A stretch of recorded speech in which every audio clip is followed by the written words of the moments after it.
Hello friends, வீட்டில் எந்த காயும் இல்லை, என்ன லஞ்ச் பண்ணலான்னு யோசிக்கிறீங்கன்னா கண்டிப்பாக இதை ட்ரை பண்ணுங்க. பிரியாணி சுவையை மிஞ்சுற மாதிரி அட்டகாசமாக இருக்குங்க. அதுக்கு முன்னாடி சின்ன ரிக்வெஸ்ட், சேனலை சப்ஸ்கிரைப் பண்ணிவிட்டு பெல் ஐக்கானை கிளிக் பண்ணிக்கோங்க. ஒரு பேனில் 2 ஸ்பூன் அளவுக்கு எண்ணெய் சேர்த்துக்கலாங்க. இப்போ இதில் ஒரு பிஞ்சு சால்ட்டு, ஒரு பிஞ்ச் மஞ்சத்தூள், 1/4 ஸ்பூன் அளவுக்கு மிளகாத்தூள் சேர்த்து கலந்து விட்டுட்டு கட் பண்ணி வச்சுருக்க பன்னீரையும் இதில் சேர்த்து மசாலா எல்லா சைடும் படுற மாதிரி கலந்து விட்டுக்கலாங்க. இந்த மாதிரி பன்னீரை ஃப்ரை பண்ணி பிரியாணியில் சேர்த்து அதை சாப்பிடும்போது மசாலா எல்லாமே இறங்கி டேஸ்ட் நல்லா இருக்குங்க. இப்போ ஒரு குக்கரில் 4 ஸ்பூன் அளவுக்கு எண்ணெய் சேர்த்துக்கலாங்க. கூடவே பட்டை வகைகள், 3 கிராம்பு, 2 ஏலக்காய், அதுக்கப்புறம் பிரிஞ்சி இலை எல்லாத்தையும் சேர்த்து இது நல்லா பொரிஞ்சு வந்ததும் ஒரு பெரிய சைஸ் வெங்காயத்தை இந்த மாதிரி ஸ்லைட் சைஸாக கட் பண்ணியிருக்கேங்க. சைட் பை இதை கலந்து விட்டுட்டே இருங்க, பன்னீர் எந்த சைடும் தீஞ்சிடாமல். இதை கட் பண்ணி வச்சிருக்க வெங்காயத்தை இதில் சேர்த்து வெங்காயம் நல்லா கோல்டன் ப்ரௌன் ஆற வரைக்கும் கலந்து விட்டுட்டு இதில் 2 கட் பண்ணி வச்ச பச்சை மிளகாய், 1 ஸ்பூன் இஞ்சி பூண்டையும் சேர்த்து பச்சை வாசனை போனதும் சின்ன சின்னதாக கட் பண்ணி வச்சுருக்க ஒரு மீடியம் சைஸ் தக்காளியையும் சேர்த்து 1/4 ஸ்பூன் மஞ்சத்தூள், 1/2 ஸ்பூன் மிளகாத்தூள், 1/2 ஸ்பூன் கரம் மசாலா எல்லாத்தையும் சேர்த்து கலந்து விட்டுட்டு ஒரு புடி புதினாவையும் இதில் சேர்த்துக்கலாங்க.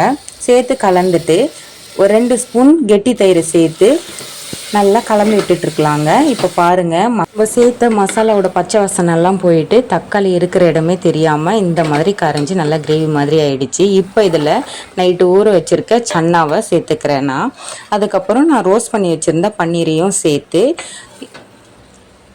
உடையாத மாதிரி பொறுமையாக அந்த சைடும் இந்த சைடும் திருப்பி விட்டுக்கலாங்க. இந்த மசாலா எல்லா சைடும் படுற மாதிரி. இப்போ இதில் அளவு தண்ணி சேர்த்துக்கலாம். நான் 1 கப் பாஸ்மதி ரைஸ் ஊற வச்சுருக்கேன், அதனால் 1.5 கப் அளவுக்கு தண்ணி சேர்த்து கலந்து விட்டுக்கிறேன்ப்பா. இப்போ இதில் உப்பு சரி பார்த்துட்டு தேவைன்னா உப்பு சேர்த்துக்கோங்க. கூடவே நறுக்கி வச்ச கொஞ்சம் போல் கொத்தமல்லி தழையும் சேர்த்துக்கிறேன். இது சின்ன ஒரு கொதி வந்ததும் பாஸ்மதி ரைஸை ஒரு 1/2 மணி நேரம் ஊற வச்சுருந்தேன், அதை சேர்த்துக்கிறேன். சேர்த்துட்டு அரிசி உடையாமல் அப்படி எப்படியும் கலந்து விட்டுக்கலாங்க. இல்லை வேணுன்னா லெமன் இல்லை நெய் சேர்த்து குக்கரை மூடி போட்டு ஸ்டவ்வை மீடியம் ஃப்ளேம்லேயே ஒரு விசில் வச்சு எடுத்துக்கலாம். ஓப்பன் பண்ணி பார்த்துடலாங்க. ஓப்பன் பண்ணும்போது அவ்வளோ ஒரு வாசனைங்க. இது சன்னா பன்னீர் பிரியாணி இல்லை சன்னா பன்னீர் ரைஸ் சூப்பராக கமகமன் ரெடி ஆகிடுச்சு. டேஸ்ட்டும் அட்டகாசமாக இருக்குங்க.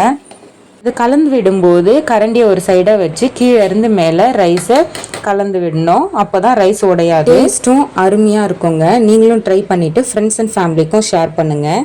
இந்த வீடியோ வாட்ச் பண்ணதுக்கு தேங்க்யூ.